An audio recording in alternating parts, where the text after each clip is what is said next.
Welcome to Prog Will Find a Way, your friendly neighborhood podcast about prog rock. I'm Jay Valade.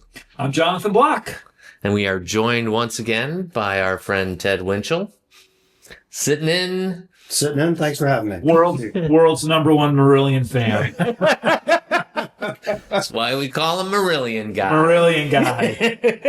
Actually, there's a funny story. So you have to, I don't know. I've always heard it. I've always heard Jay's version of the story. Jay's version is probably the right version. You want to tell us? There was a local CD store that Ted went in one day, and they didn't have back in the day when like every town had like 8 CD stores. Yeah. You know, and this one specialized in imports of a lot. I got my British young person's guide to King Crimson, Japanese double set with the booklet. You need the freaking magnifying glass to read. I probably got that there too. Reproduced. Yeah, it was like $60 or something. Of course, I wish I still had it. So Ted walks in one day and just, is looking through the stuff and asks him or buys a Marillion CD import. And ever since then, at that store, whenever he would walk in, Ted would walk in and I would go, Marillion Guy. Yes. I go in like a month later and he goes, Marillion Guy. Oh, which do you remember the album? But then I was probably like Holidays in Eden or whatever. It's funny. I never got branded Marillion Guy because now that we're talking, you know what I bought there? 6 to 1, half dozen, or besides themselves. I bought that there. I remember that. Yeah, I remember when you got that. Was never I was like, branded. I've always wanted that, but it was like $20. Yeah, it was 20 something. But I needed Tux on or Grendel Wine, Charlie the Single, and Margaret. 3 boats down from the candy. Charlie the Single I liked, even though it's extremely simplistic. There's something about that song I've always liked. Anyway, but we're not talking about when John and I are like talking about Prog and people who are going, you're going with Marillion? And he's not really even a big Marillion fan. Jay goes to a lot of concerts with people whose names begin with a T. So I get everybody confused. We've had Tim on, now we've got Ted on. Yeah, so be careful what you purchase. You might become known as Efferdent Guy. Efferdent Guy. There we go. Bringing it all around. There you go. All right. So, a lot of stuff going on. Yeah. We have a little news. Not a ton, but I mean, there's a lot of new albums that are recently out and some that are about to be released.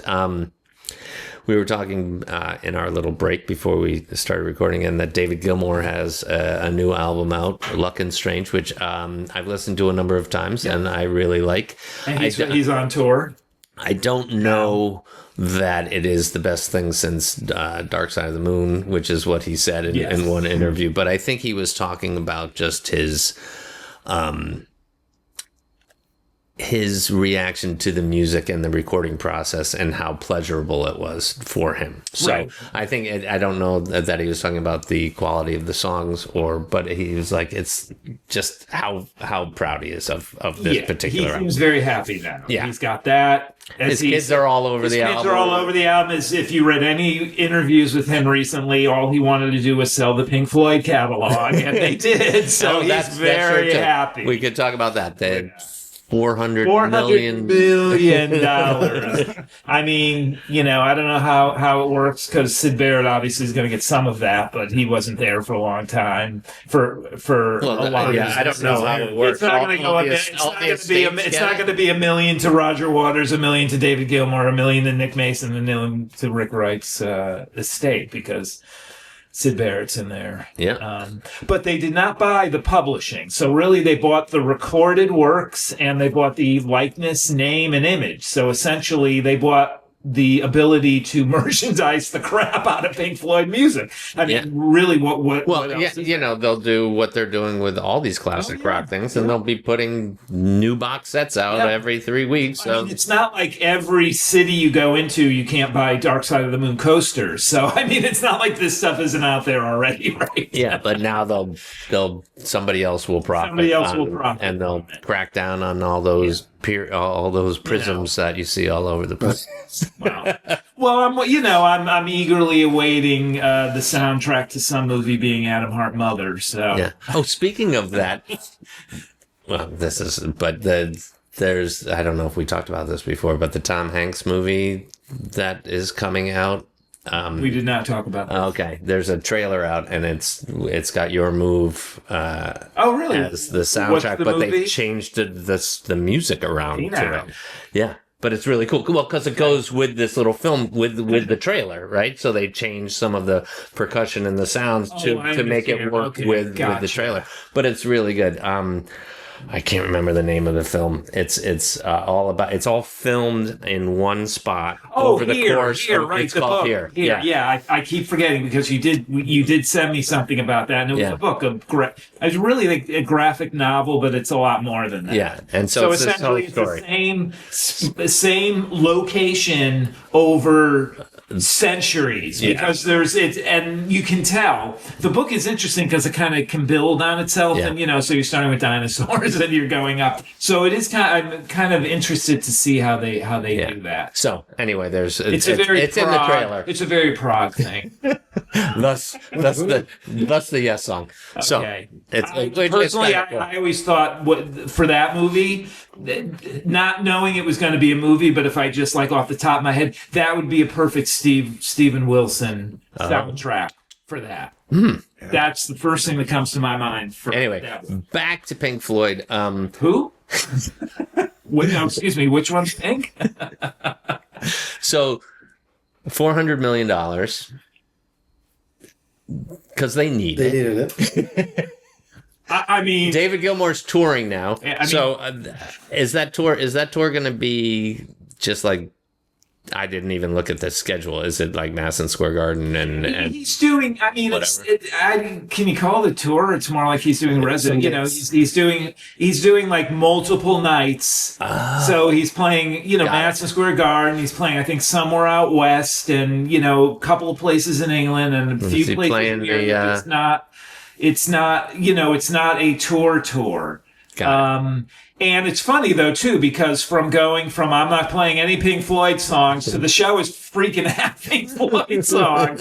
And I mean, he's pulling things like he's not doing Run Like Hell and a bunch of other stuff, but he is doing like Sorrow and things like, okay. So I think he's playing songs he likes. Yeah, I think when he made that comment, he meant more the 70s, not the two albums that he was at the helm for in the 80s. Yeah, 92, the Division Bell. But I don't, certainly their welfare will not keep me up at night. Yeah, I wouldn't mind seeing him again. I saw them for, I think it was the either Momentary Lapse or Division Bell tour, but and it was great. I had a great time. Yeah, I mean, Dave Gilmour would have been great. He would have been great to see when Rick Wright was still playing Echoes, because it's just so different now. But the band sounds good. I mean, they had put out some rehearsal videos, which I thought was I was surprised that that those dropped. But then they had some from like the opening show, and the band sounds good. Yeah, Guy Pratt is playing bass. Guy Pratt's got Guy Pratt there.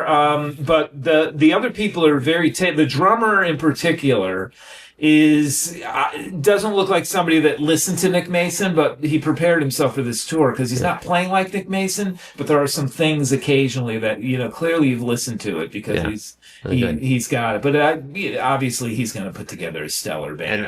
And my take on the album, he kind of has talked about how he got this producer that his wife got him to get this something. Yeah, who's like a guy who doesn't even know Pink Floyd and blah blah blah blah. What I can't really solo. Of course, there's classic. I can't really tell that it's some new guy like reimagining his sound, because it's definitely a David Gilmour album. David Gilmour. I mean, it's not like this is a new twist on it. It's not like they got. I'm sure it was a very. It's not like you're a garage band that suddenly Trevor Horn is producing and twinkling up the sound on. David Gilmour is being discovered in a garage. This is a collaborative process. Yeah. We know who's in the driver's seat. Yeah. And it sounds, it sounds good. It sounds great. But that is an ebb and flow record too. There's some stuff that's really mellow. They do a cover. His daughter sings a cover song by which I can't remember. Yeah. But she has a song of her own too on there. Yeah. So. And she's touring with him, or at least some of the shows. So that's cool. Yeah, it's. And then did you see there was a video like she was playing? This was like a month or 2 months ago, where she was right when they started releasing this stuff, and she was playing a open mic night, and then he came up. Wow. And they did "Wish You Were Here." Well, that's kind of cool. Yeah, like show and tell. Imagine that. Yeah, well, when he's your dad, wow. there's that. But imagine that if you were at the open. Oh, of course, yeah. They, they were. I don't think it was. Oh, is David? Is he gonna be here? No. Well, of course he was. So, they played "Wish You Were Here." Who else? We got Tony Levin has a new album out. Tony Levin has a new album with a whole bunch of guests. Every song has different people on it, which is kind of cool. Yeah, his stuff is always solid. Yeah, but that's another a roller coaster of sounds, because he's playing with all these different people, so he's really showcasing. It's not like what was his I can't remember the one that was in the 90s that he did. That was like The Water of Eden. I think so. It was a little more Waters of Eden. Yeah, it was a little more ethereal and staining. This is every track is totally different. Right. Yeah. Well, and then he went through that period where it was essentially the Tony Levin band. Yeah. With Larry Fassett. Yeah. That was cool. Which is different as well. Right. And I mean, he's done so many of these bands with 3 other people that it's like, or 2 other. Yeah, he's always and Liquid Tension Experiment, a lot of this stuff. But this is him, and then I think he's just choosing who he wants to play on each song, and it's kind of fun. He's earned it. So that record is coming out on, it's out, but it is coming out on vinyl for Record Store Day, Black Friday. Oh. Which is in November sometime. Right. So I saw that. You're going to go to... I don't know if I'm going to get that one. Okay. But well, Yes is coming out with one. What? From the Fragile Box. They're putting together the Yale Bowl show. No, that's from that was the S album. I know. They're putting an alternate. Oh, Fragile. All the alternate takes. Oh, okay, all right. So it's every single song except Cans and Brahms, and instead of Cans and Brahms, they put in All Fighters Pass, which is the that outtake. Not what was the song? Roger the Dean. The Dean, yes. The Dean is not. Which turned out to not even be a Terry Reid song. Potentially Alan. So they're going to release that. I think it's a Record Store Day exclusive. Okay. 3,000 copies or something like that. So nice. I might search that out. Okay. Well, you know me, even though I have thumbs. It's all about the journey. And it literally was a journey, because I don't know where the record store is. Where do you travel? Oh, did you go to Bethel? Or I'm going. If you're going that day, I'll go. I want to go there. Disc and Dat. Yeah. Shout out to Disc and Dat. Excellent. That's right. Store in Bethel, Connecticut. Started in Stamford, Connecticut back in the day. And the biggest surprise, Prog surprise. Uh-oh. Oh, Bill Bruford is Bill Bruford. actually playing drums again. I mean, not that he ever said he was going to stop playing drums. So you may... Well, he did retire. He did retire. He's come out of retirement. He's come out of retirement to play jazz. He's just going to be in Which is cool. Jazz combo. Yeah. Little trio.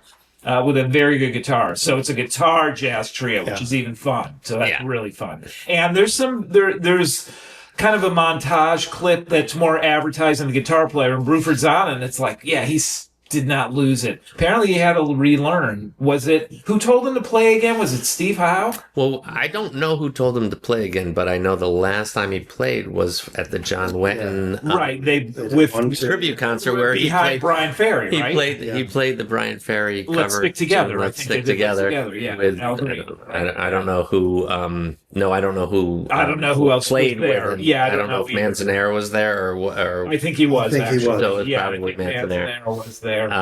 But who also has a huge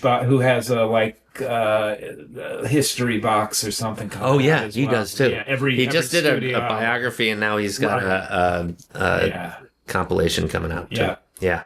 But Brian Ferry has one too. Yeah, but Bruford also, a new interview dropped. It's like a 45-minute interview, just showed up today on YouTube. It's done by the drum company Tama, but in Britain, I guess they introduced it that Bruford is emceeing some festival in November, so that's why they did this interview. Okay. And it was fascinating. It's just talking to Bruford, someone who he already knows for many years, and he's kind of back, but not. I mean, in a low key kind of way. And he's doing what he needed to do. But was it Steve? I don't remember. It could be Steve Howe told it too. Like, why are you not playing the drums? Like, he should just play the drums. And he spent a year getting his chops back. Really? Yeah. Well, he sold all his stuff off except like a little thing or two. Yeah. It wasn't an Alex Van Halen selling every single thing down to the drumsticks, but he did. I remember when they had the. He divested.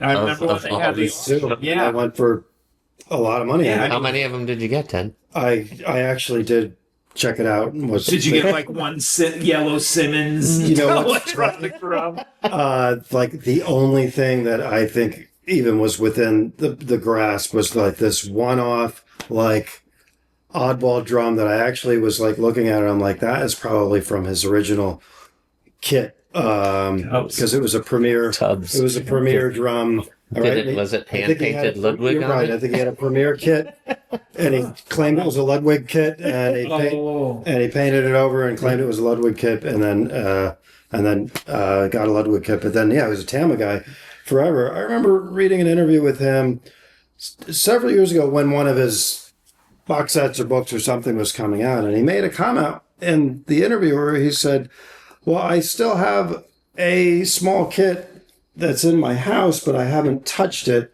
And he said, and I walked past the kit, and he said something about, and I walked past my piano, and I have no interest in stopping by. And so that's when in a very Bill Bruford kind of way, right. I'm sure that's how he said it. Yeah, so it really surprised me that he was back. I mean, at the time it was like, oh, okay, so you're just stopping completely. It was kind of odd, for someone who plays that much. But I was like, okay, and then he, had a second life, right? He got a doctorate, and he's Professor Bruford. Writing and doing this and that. But it does not surprise me one bit that he got the bug and was like, yeah, I'll just go play some chill jazz, and it's going to be nothing, But of course, everyone is like, oh, what does this mean? He's going to do this. No, he might just be playing jazz for the rest of his life. If he wants to. He may just be like, well, because now everybody's going to go, not that that's a bad thing, but of course all these gigs are going to be packed now. And he may be like, this isn't, he's going to be like, not what it's about. Yeah, I'm going to have to sneak out. I sneak out with a pseudonym. Fake mustache. Fake mustache. Fake mustache, and it'd be Bruf. Yeah.